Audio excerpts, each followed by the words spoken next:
Estamos de volta com o Alerj Debate. Conversamos hoje sobre a campanha Adoção em Pauta, lançada pelo Tribunal de Justiça do Rio. Senhoras, gostaria de trazer aqui para a nossa conversa um assunto bastante interessante, que é uma pesquisa do Conselho Nacional de Justiça mostrando uma flexibilidade aí nos padrões de adoção, né? Quer dizer, as pessoas que querem adotar, elas estão mais flexíveis em relação ao sexo da criança, em relação à cor da criança, mas ainda um pouquinho reticentes em relação à idade, né? A idade ainda é um entrave. Todo mundo quer criança pequenininha. Por quê? Na realidade, a gente vem trabalhando isso nos grupos de apoio à adoção há muito tempo e parece uma lenda urbana, né? Antigamente eles queriam meninas porque achavam que meninos dariam mais defeito, né? Queriam crianças brancas porque visavam a criança que se parecesse fisicamente com eles. E hoje em dia a gente trabalha muito que a criança que está no abrigo não é a criança que queima colchão, que faz rebelião. É uma criança que está ali por falta de amor, por falta de cuidado, por ter sido negligenciada por sua família de origem. E são crianças com amadurecimento emocional baixo por conta de todo esse sofrimento trazido. Ou seja, são crianças muito carentes de amor.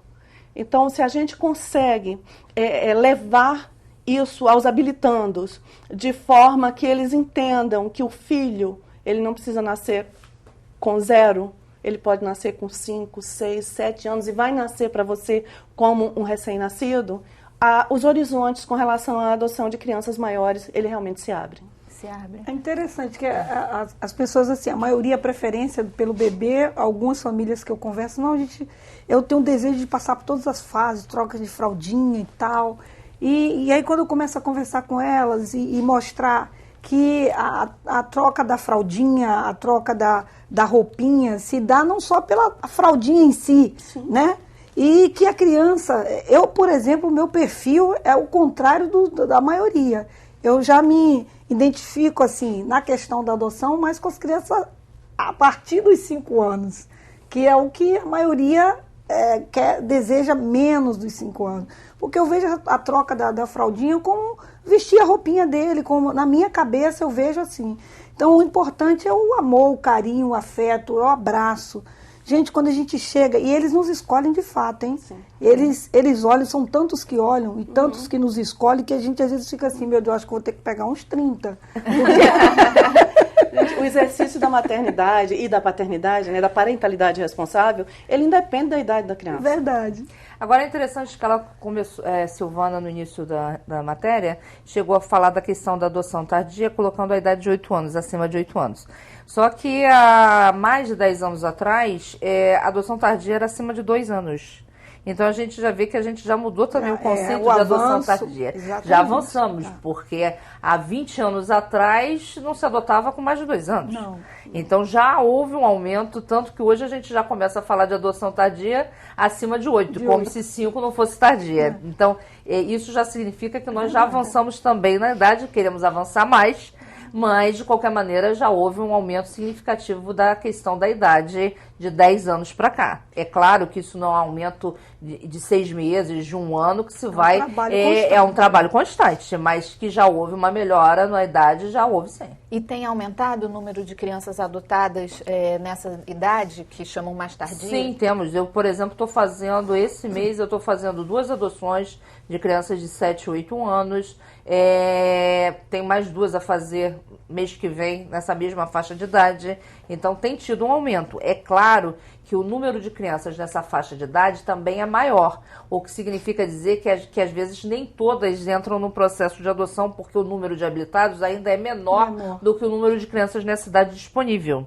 Então, às vezes, a gente ressente em relação a isso, no sentido de que nem todas dessa idade conseguem uma colocação em família substituta, porque vai ter mais criança do que habilitados com um perfil de 8 anos. Enquanto para os novinhos é o oposto, né? Enquanto para os novinhos, a cada bebê vai ter 20, 30 habilitados para cada bebê que aparece, ou mais.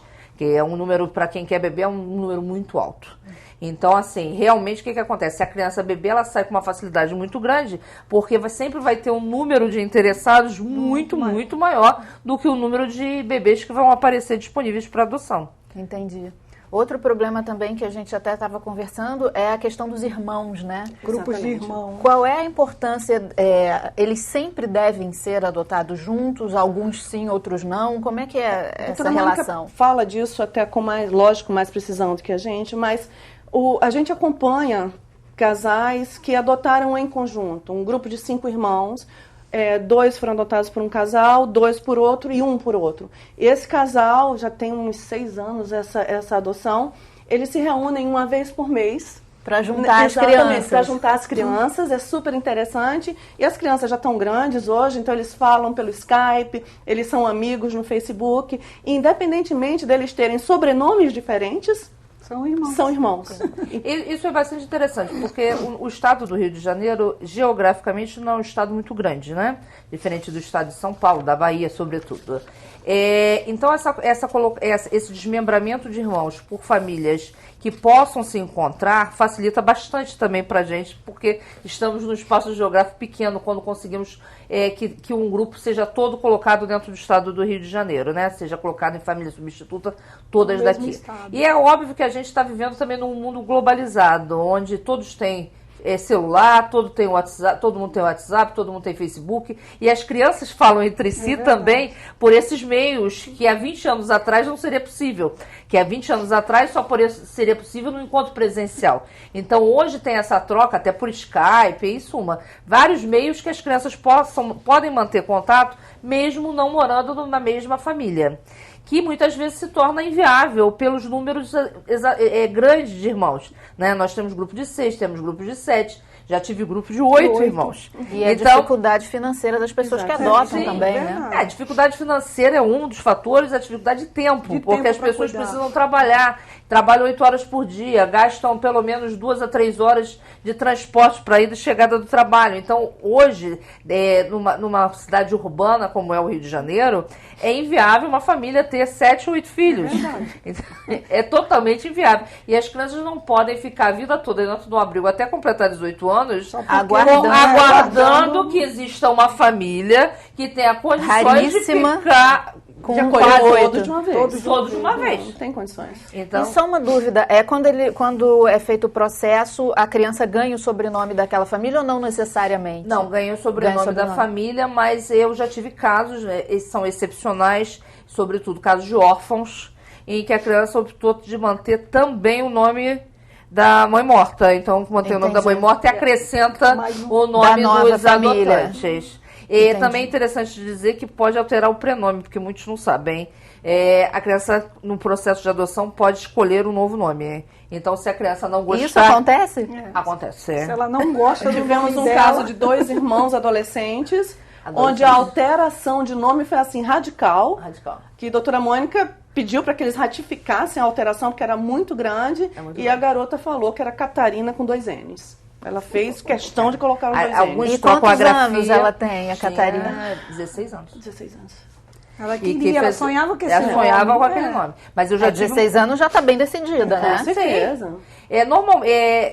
As mudanças, não é comum a mudança de nome, ela é mais rara do que a manutenção do nome. Mas algumas crianças têm os nomes que são meio ridículos e elas também não fazem querem, questão de fazer a alteração. Tem aí uma Há oportunidade, uma né? oportunidade para fazer a alteração. Escolher o nome. Escolher o nome. Olha outra vantagem de estar sendo adotado. Olha. Sendo escolhido, ainda pode escolher o seu nome. Isso é Agora é maravilhoso. bem interessante também ser colocado que eu faço questão de ouvir a criança para não ser uma imposição dos adotantes. Claro. É uma Que escolha quer da mudar o criança. nome, Né? Porque eu não aceito a imposição do adotante que queira. Eu não o quero um filho com esse nome. Exatamente. A troca de nome é feita quando a criança realmente não se sente bem com esse nome e resolve fazer uma troca de nome porque Tem que odiava partir o nome dela, né? anterior. Ou às vezes resolve acrescentar, às vezes tem acréscimo. Por exemplo, Carolina, ela bota Ana Carolina. Às vezes tem um nome a mais que queira fazer esse acréscimo. Poucos sabem, mas às vezes na hora da audiência eu faço essa pergunta, uns ficam meio surpresos. É interessante mas é possível. isso mesmo. Eu participei da adoção de um adolescente há uns 2 anos atrás, onde ele e o pai, um senhor solteiro, tinham combinado que o nome dele seria Carlos Christopher. Na hora de entrar na audiência, ele olhou e disse: tia, tira o Carlos. Tá bom.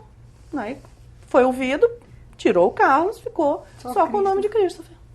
e o sobrenome do pai. Que era o nome que ele já tinha, né? Que era o nome originário. Ele quis manter o nome anterior, né? Uma outra questão também que eu achei curiosa é que o Estatuto da Criança e do Adolescente, ele trata como prioridade a convivência familiar, né? Mas ele dá prioridade à família biológica.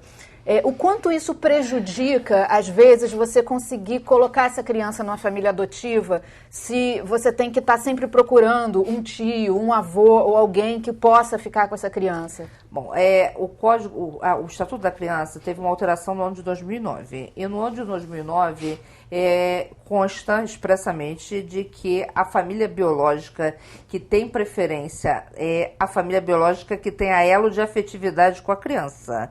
A família biológica que nunca viu a criança, ou seja, você não pode pegar o tio. Procurando. Exatamente. Então, assim, o que consta no ético é que esse familiar tem que ter algum elo de afetividade com o infante. Então, assim, buscas intermináveis, investigações por longo parentes período, distantes. Parentes por longo distante. Que nem deseja conhecer, né? Não se tem essa necessidade de fazer esse tipo de investigação com a redação de 2009 para cá, da lei que houve alteração do ECA. Agora, de qualquer maneira, se o Estatuto tivesse uma redação mais flexível, daria mais chances ao juiz de trabalhar caso concreto, ou seja, cada caso avaliar o que é melhor para aquela criança. Talvez a redação do Estatuto ainda tenha muito a palavra família biológica, família biológica, Exatamente. família biológica. Talvez se não tivesse tanta essa expressão, o juiz teria uma oportunidade maior de caso a caso, avaliar o que é melhor para aquela criança. Tem uma palavra na redação do Estatuto que é esgotar as possibilidades de reinserção na família de origem. E esse esgotar é um verbo aberto. Exatamente. Então, ele é muito complicado porque alguns juízes terminam esgotando a infância da criança nessa busca pela família de origem. Entendi. Entendeu? Então tá aí uma proposta para os nossos legisladores, né, federais. Inclusive, eu já estou buscando parceiros federais para a gente poder conseguir melhorar isso, essa redação, porque o nosso desejo é que a criança tenha esse direito do convívio familiar, que ela possa desfrutar disso e não esgotar a infância dela, que é muito triste a criança perder a sua infância por conta de uma redação que a gente pode, com um pouco de boa vontade, de garra, aprimorar pouquinho, né? Para melhorar, já que a criança é prioridade absoluta. Eu agradeço a presença de todas, parabéns pelo trabalho tão bonito, tão bacana. Agradeço a você também que nos acompanhou. Para rever este ou outro programa da TV Alerj, acesse o nosso site www.tvalerj.tv. Nós queremos saber a sua opinião. Escreva para alerjdebate@tvalerj.tv.